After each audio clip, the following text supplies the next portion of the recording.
that will not be able to play today? About 5 o'clock.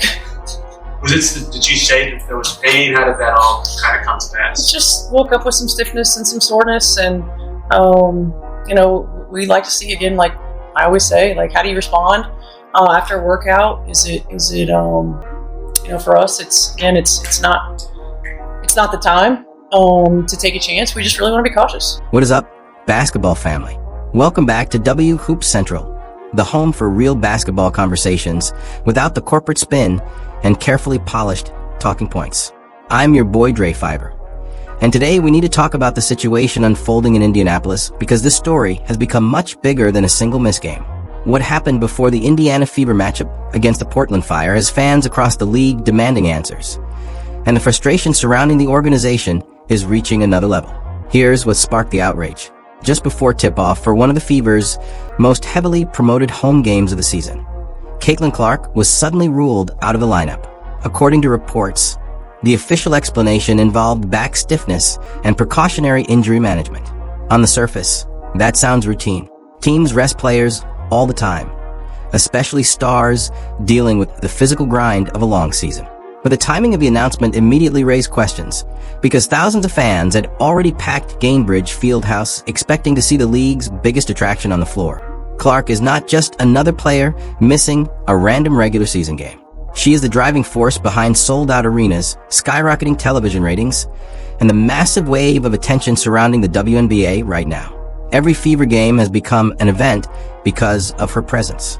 Fans travel across states to watch her play.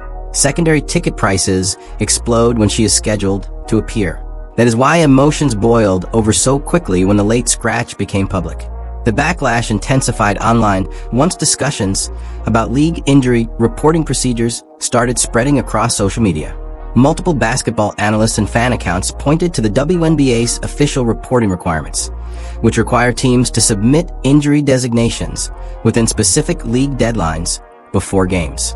That immediately led fans to question when the organization first became aware of Clark's condition and whether communication surrounding her status was handled properly. Now, it is important to separate frustration from facts. There is no verified evidence proving intentional wrongdoing by the Fever organization, and injuries can sometimes worsen unexpectedly close to game time. Medical staffs also have a responsibility to prioritize player health over entertainment value. If Clark was genuinely dealing with back discomfort, resting her could absolutely have been the correct basketball decision in the long run.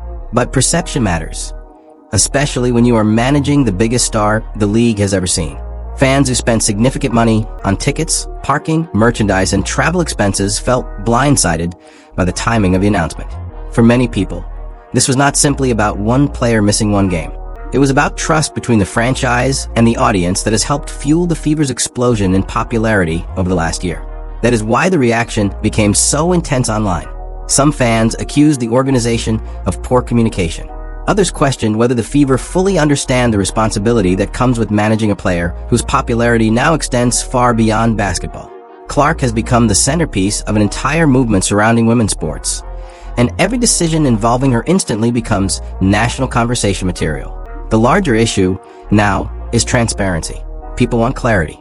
They want to know whether the organization handled the situation properly, whether league procedures were followed correctly, and whether communication with fans could have been better. Those are fair questions for any franchise facing this kind of scrutiny. And the truth is, the Fever are operating under a microscope unlike anything the WNBA has ever experienced. Every lineup change, every injury update, every press conference answer, and every public interaction involving Caitlin Clark gets magnified immediately. That pressure is not disappearing anytime soon. If anything, it is only growing stronger as her influence continues expanding across the sports world. The timing of the announcement is exactly why fans are furious. If Caitlin Clark was genuinely dealing with back stiffness serious enough to keep her off the floor, then why was there no official injury designation the day before? That is the question dominating conversations across basketball media and social platforms. The WNBA's reporting rules exist to protect competitive fairness and give fans accurate information before they spend money on tickets, travel, and merchandise. When a superstar is suddenly ruled out at the last possible moment, people naturally start asking hard questions. For many families, this was not just another regular season game.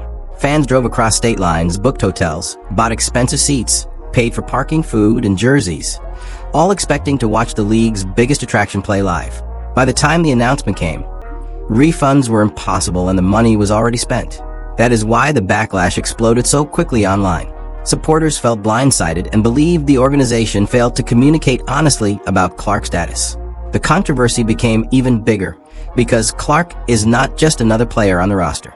She is the face of the franchise and arguably the biggest draw in the entire league.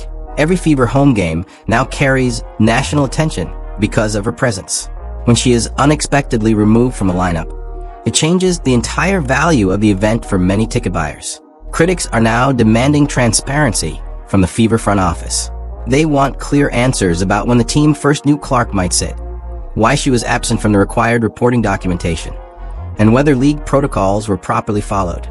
Supporters of the organization argue that player health has to come first, and that late injury developments can happen in professional sports. But for frustrated fans, the issue is not just the injury itself. It is the timing, the communication, and the feeling that paying customers were left completely in the dark until the final moment. Now the pressure shifts directly onto the Indiana Fever leadership and the league office. If the reporting process was handled correctly, the organization will need to explain the timeline clearly and calm the growing outrage. If mistakes were made, the backlash is only going to intensify as more fans question how the situation was managed from start to finish. The leaked practice photos only intensified the controversy surrounding the Indiana Fever organization. Fans who were already questioning the late scratch announcement immediately began connecting the dots between the sideline confrontation and Clark's sudden absence from the Portland matchup. Whether the team intended it or not, the optics became a complete public relations disaster. The organization insisted the decision was strictly medical, but the timing created a wave of skepticism that spread across sports media and social platforms within hours. The footage from the previous game had already sparked heated debate. Cameras captured an emotional exchange between Caitlin Clark, Stephanie White, and assistant coach Brianne January during a timeout. Clark's visible frustration, combined with her decision to pull away from the interaction, quickly became one of the most replayed moments of the week.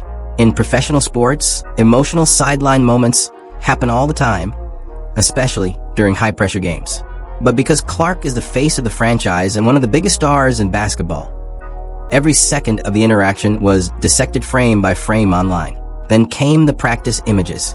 According to fans and commentators following the situation closely, the photos appeared to show Clark moving without obvious physical limitations only days before the team ruled her out with back stiffness. That immediately fueled theories that the absence had more to do with internal tensions than injury management. Critics argued the organization was trying to cool down the situation behind closed doors, while avoiding direct public discussion about the growing disconnect between Clark and the coaching staff. The Fever now find themselves trapped between two narratives, and both are damaging. If the injury explanation is legitimate, the team faces accusations of mishandling communication and violating the spirit of league reporting expectations. If fans believe the absence was connected to locker room conflict instead, the organization risks appearing divided at the highest level. Either way, trust has taken a major hit.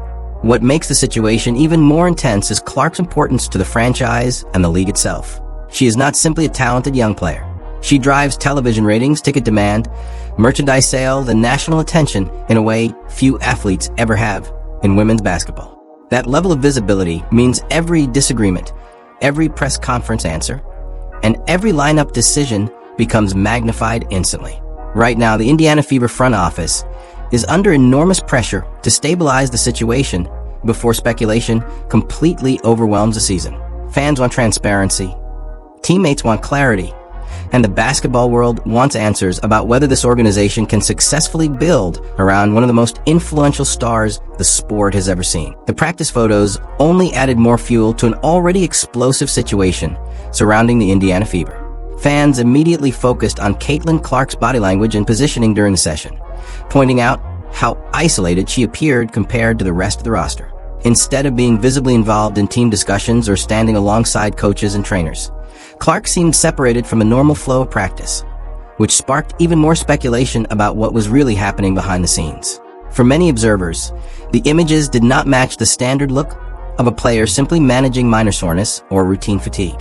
Normally, injured athletes remain engaged with teammates, coaches, and trainers throughout practice, even if they are not fully participating in drills. That disconnect is why so many people online began questioning whether the official explanation told the entire story. Combined with the emotional sideline exchange from the previous game and the late injury announcement before the Portland matchup, the optics created a storm the organization has struggled to contain. The Fever's victory over the Portland Fire then opened a completely different debate. Some commentators quickly claimed the performance showed Indiana could function smoothly without Clark dominating the offense. But critics pushed back hard against that narrative, arguing the context mattered far more than the final score. Portland is an expansion franchise still building chemistry, depth, and defensive structure. Beating a developing roster at home does not automatically prove a team is better without its biggest star. Looking deeper into the game itself, supporters of Clark noted that Indiana's offense still showed limitations despite the win. The pace slowed down, the half-court execution became more methodical, and the transition attack lacked the explosive energy Clark usually brings. The Fever controlled the matchup, but many fans argued that style of play would not hold up consistently against elite contenders like the New York Liberty or the Las Vegas Aces. At the same time, players like Aaliyah Boston earned major praise for stepping up in Clark's absence. Boston's strong performance reminded everyone why she remains one of the league's most talented young frontcourt players. Her scoring, rebounding, and physical presence helped carry Indiana through the game and showed the roster still has talent beyond its headline superstar. Still, the larger conversation refuses to disappear. Fans are no longer focused only on wins and losses. They are questioning communication, leadership, locker room chemistry, and the long-term direction of the franchise. Every new clip, photo, or press conference answer now gets analyzed through the lens of a growing tension between the organization and the player who has become the face of modern women's basketball. The atmosphere inside Gainbridge Fieldhouse during the Portland game became another major talking point after the final buzzer. Fans and commentators noticed immediately that the energy in the building felt completely different from the electric environment that had surrounded Indiana Fever games throughout the Caitlin Clark era. The crowd reactions were quieter. The momentum swings felt muted, and the arena lacked the constant buzz that usually follows one of the biggest stars in basketball. For many supporters, it was not just about one missed game. It was about disappointment, confusion, and a growing sense that communication between the franchise and its fan base had broken down. Sports organizations rely heavily on trust with their communities. Fans spend money because they believe they are investing in an experience, especially when a generational player is involved. When expectations suddenly change at the last minute, frustration can spread quickly, particularly if supporters feel the organization has not been transparent about player availability. That frustration appeared to carry directly into the atmosphere inside the arena during the Fever's win over Portland. The controversy only intensified once Stephanie White addressed the situation publicly. During media availability, White explained that the team had expected Clark to play and suggested that not every missed practice or treatment session automatically requires an injury designation. Her comments were intended to calm concerns, but instead they created even more debate because critics argued the timeline still raised unanswered questions. If Clark was dealing with discomfort serious enough to keep her out of practice and eventually out of the game, many fans wanted to know why there had been no earlier indication of possible limitations. That discussion quickly expanded beyond basketball strategy and into broader conversations about league reporting standards. Injury reporting rules exist to protect competitive integrity, betting markets, broadcast partners, and ticket-buying fans. Whenever confusion develops around a superstar player's availability, scrutiny naturally increases. Supporters online began calling for greater transparency from both the organization and the league office regarding how the situation was handled behind the scenes. At the center of all of this is the enormous impact Caitlin Clark has had on the Indiana Fever and the WNBA as a whole. Her arrival transformed ticket demand, television ratings, merchandise sales, and national attention almost overnight. Few athletes in women's sports history have generated this level of commercial and cultural momentum so quickly. That reality is why every decision involving her carries far more attention than a normal roster update. Now the pressure shifts toward the franchise leadership and ownership group. Fans are not only evaluating wins and losses anymore.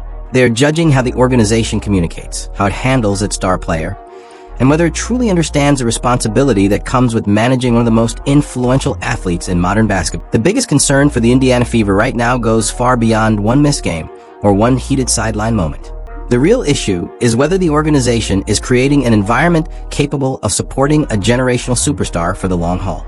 Around the league, conversations are already shifting toward the future and whether Caitlin Clark truly sees Indiana as the place where she wants to spend the prime years of her career. According to growing speculation from league observers, Clark's approach toward any future long-term commitment appears far more cautious than many expected. Instead of rushing toward extension discussions, the focus reportedly seems to be on keeping every option open while evaluating how the franchise handles pressure, communication, and internal leadership. In professional sports, that kind of patience sends a message. Superstar players want stability, alignment, and a system built to maximize their strengths. When uncertainty begins to surround the organization itself, questions about long-term trust naturally follow. That is why this entire situation matters so much to the Fever front office and ownership group. Caitlin Clark is not simply a talented young guard. She has transformed the visibility of the franchise and elevated interest across the WNBA in ways that are measurable through ticket sales, television ratings, sponsorships, and merchandise demand. Few athletes in sports history have generated this kind of immediate cultural and financial impact. The challenge now is whether Indiana can match that momentum internally. Fans are watching closely to see how the organization responds to criticism, how it communicates during difficult moments, and whether the coaching staff and front office appear fully united behind their star player.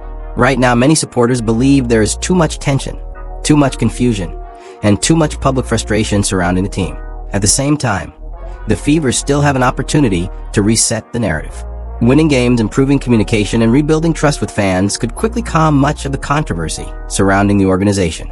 Basketball seasons are long, and perceptions can change fast when a team starts performing consistently and operating with clarity. But the pressure is real. The Fever cannot afford to let speculation and controversy become the defining story of a roster built around one of the most influential players the league has ever seen. The organization has a limited window to show both Clark and the fan base that everyone inside the building is moving in the same direction. Now the conversation shifts to the future. Was the Portland situation simply poor communication mixed with intense public scrutiny? Or does it point to deeper organizational problems behind the scenes? And what steps should the Fever take moving forward to restore confidence among players, fans, and the wider basketball world?